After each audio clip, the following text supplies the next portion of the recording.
गुरुदेव दत्त. श्री स्वामी समर्थ. स्वामी कृपेने तुमचा आजचा दिवस आनंदात जावो. गुरुग्रहाने नोव्हेंबर 2024 मध्ये रोहिणी नक्षत्रामध्ये प्रवेश केलेला होता आणि या नक्षत्रामध्ये तो 10 एप्रिल 2025 पर्यंत राहणार आहे.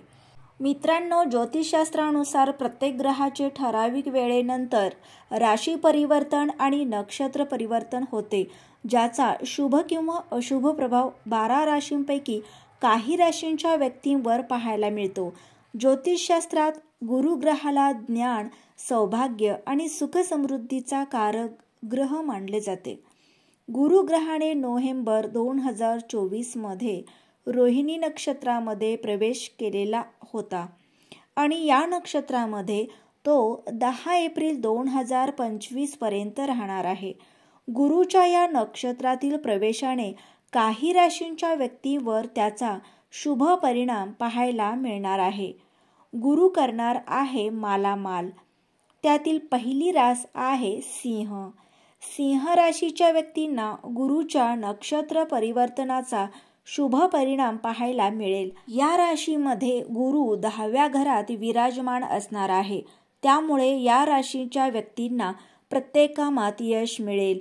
तुमची आर्थिक स्थिती मजबूत होईल. या काळात समाजात मान सन्मान वाढेल. तुमच्या पर्सनल आणि प्रोफेशनल आयुष्यात प्रगती होईल. प्रत्येक क्षेत्रात यश मिळेल. तुम्ही नेहमी सकारात्मक विचार कराल. स्पर्धा परीक्षेत उत्तम यश मिळवाल. वैवाहिक जीवन सुखमय राहील. गुंतवणूक करणे फायदेशीर ठरेल. दुसरी रास आहे वृश्चिक. वृश्चिक राशीच्या व्यक्तींसाठी गुरुग्रहाचे नक्षत्र परिवर्तन खूप लाभदायी सिद्ध होईल. या राशींच्या गुरु 7व्या घरात आहेत. या काळात तुम्हाला आकस्मिक धनलाभ होण्याची दाट शक्यता आहे. कामाच्या ठिकाणी कामाचे खूप कौतुक होईल. मान सन्मान वाढेल. वैवाहिक आयुष्यातील तणाव दूर होईल. भौतिक सुखसुविधा प्राप्त कराल. कुटुंबातील व्यक्तींसोबत फिरायला जाल. धार्मिक कार्यात मन रमेल. आयुष्यात काही अडचणी येतील, पण तुम्ही त्या दूर करण्यास सक्षम असाल. वैवाहिक जीवन सुखमय राहील.